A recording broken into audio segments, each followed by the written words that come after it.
आइए दोस्तों, एक नई जानकारी के साथ आपके साथ डिजिटल प्लेटफॉर्म के साथ उपस्थित हूं। दोस्तों आज 7 मई को जो है रविंद्रनाथ टैगोर का जन्म जयंती है। 7 मई 1861 को उनका जन्म हुआ था और 7 अगस्त 1941 में उनका मृत्यु हुआ था, देहांत हुआ था। और ये विश्वविख्यात कवि, साहित्यकार, दार्शनिक और भारतीय साहित्य के नोबेल पुरस्कार विजेता हैं दोस्तों। उन्हें गुरुदेव के नाम से जाना जाता था दोस्तों। और बंगला साहित्य के माध्यम से भारतीय संस्कृति चेतना में नई जान फूंकने वाले युगद्रष्टा थे दोस्तों। वे एशिया के प्रथम नोबेल पुरस्कार सम्मानित व्यक्ति भी हैं। वे एकमात्र ऐसे कवि हैं दोस्तों जिनकी 2 रचनाएं 2 देशों के राष्ट्रगान बनी। भारत का जो है राष्ट्रगान जनगण मन और बांग्लादेश का राष्ट्रीय गान अमार सोनार बंगला। तो ये कहीं न कहीं जो है कंपटीशन की दृष्टि से या जीके की दृष्टि से भी महत्वपूर्ण प्रश्न है, क्योंकि ये ऐसे व्यक्ति हैं जिन्होंने जो है 2 देशों के राष्ट्रगान के रूप में जो है रचना करी है। और वहीं आगे अगर हम देखें तो इनका जो जन्म मृत्यु हमने बता दिया। इनका व्यवसाय की अगर मैं बात करूं तो ये लेखक थे, कवि थे, नाटककार थे, संगीतकार थे और चित्रकार थे दोस्तों। और भाषा इनकी बंगला और अंग्रेजी थी। साहित्यिक आंदोलन की अगर बात करूं तो आधुनिकतावाद था इनका। और उल्लेखनीय सम्मान की अगर मैं बात करूं तो साहित्य के नोबेल पुरस्कार इनको मिला था साहित्य के क्षेत्र में।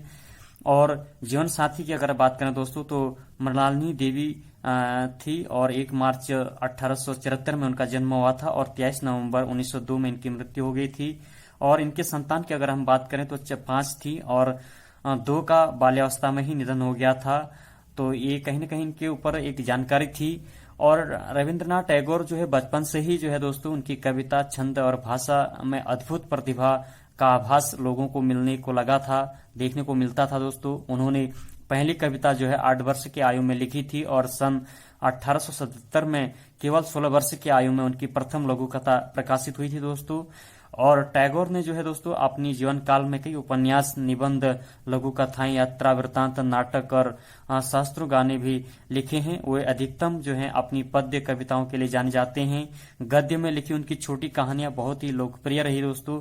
टैगोर ने जो है दोस्तों इतिहास, भाषा विज्ञान और आध्यात्मिकता से जुड़ी पुस्तकें भी लिखी थी। और टैगोर ने जो है दोस्तों यात्रा वृत्तांत, निबंध और व्याख्यान में कई खंड में संकलित इन्होंने जो है रचनाएं की हैं। और अगर देखें इनकी रचना की अगर मैं बात करूं तो जिन्होंने यूरोप के जटिलर पत्रों, यूरोप से पत्र और मनुष्यर धर्म, मनुष्य का धर्म शामिल थे। अल्बर्ट आइंस्टीन के साथ इनकी संक्षिप्त बातचीत, वास्तविकता की प्रकृति पर नोट, बात के उत्तरार्थों के प्रविष्टि के रूप में सम्मानित किया गया। तो ये इनकी कुछ महत्वपूर्ण रचनाएं थी। और टैगोर जो है दोस्तों जीवन काल से ही कई उपन्यास, निबंध, लघु कथाएं और ये लिखा ही करते थे। और टैगोर के 150वें जन्म दिन के अवसर पर उनके कार्यों का एक कालक्रमनिक रविंद्र रत्नावली नामक एक संकलन वर्तमान में बंगाली कालक्रमनिक क्रम में प्रकाशित किया गया है। और इसमें प्रत्येक कार्य के भी संस्करण शामिल किए गए हैं दोस्तों। और लगभग ऐसे संस्करण हैं जो 2011 में हार्वर्ड यूनिवर्सिटी प्रेस ने विश्व भारती विश्वविद्यालय के साथ अंग्रेजी में उपलब्ध टैगोर के कार्यों की सबसे बड़ी संकलन द एसेंटियल टैगोर को प्रकाशित करने का सहयोग किया दोस्तों। और यह फकराल आलम और राधा चक्रवर्ती द्वारा संपादित की गई थी दोस्तों। और टैगोर के जन्म की 150वीं वर्षगांठ की निशानी है।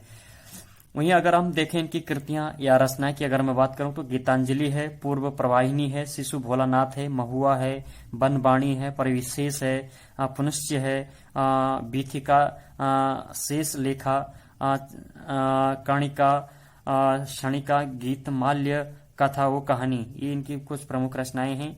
और टैगोर ने लगभग जो है दोस्तों 2230 गीतों की रचना भी की है। और रविंद्र संगीत बंगला संस्कृति का अभिन्न अंग है। टैगोर के संगीत को उनके साहित्य के अलग नहीं किया जा सकता, क्योंकि उनकी अधिकतर रचनाएं तो अब उनके गीतों के शामिल हो चुके हैं दोस्तों। हिंदुस्तान शास्त्रीय संगीत की ठुमरी शैली से प्रभावित ये गीत मानवीय भावनाओं के अलग अलग रंग प्रस्तुत करते हैं दोस्तों।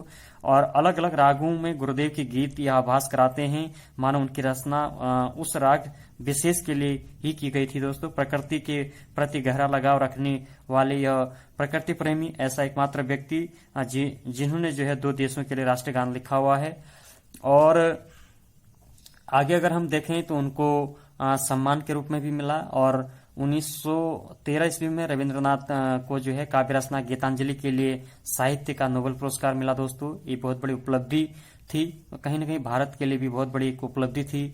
और 1915 ईस्वी में ही राजा जॉर्ज पंचम ने नाइटहुड की पदवी से सम्मानित किया था, लेकिन 1919 में जलियांवाला बाग हत्याकांड के विरोध में उन्होंने ये उपाधि वापस लौटा दी थी। तो दोस्तों एक कहीं न कहीं जो है रविंद्रनाथ टैगोर के जन्म जयंती पर जो है एक छोटा सा मैंने विश्लेषण करने का प्रयास किया, जो कहीं न कहीं जो है जीके की दृष्टि से, साहित्य की दृष्टि से और सामान्य ज्ञान की दृष्टि से एक महत्वपूर्ण टॉपिक हो सकता था या बन सकता था। इसी पर मैंने एक छोटा सा विश्लेषण किया। अगर दोस्तों ये वीडियो आपको पसंद आई तो इसको आप लाइक करें, शेयर करें, सब्सक्राइब करें। कोरोना काल चला है, ऐसे समय में अपना और अपनों का ख्याल रखें। एक बार आप सभी को बहुत बहुत धन्यवाद।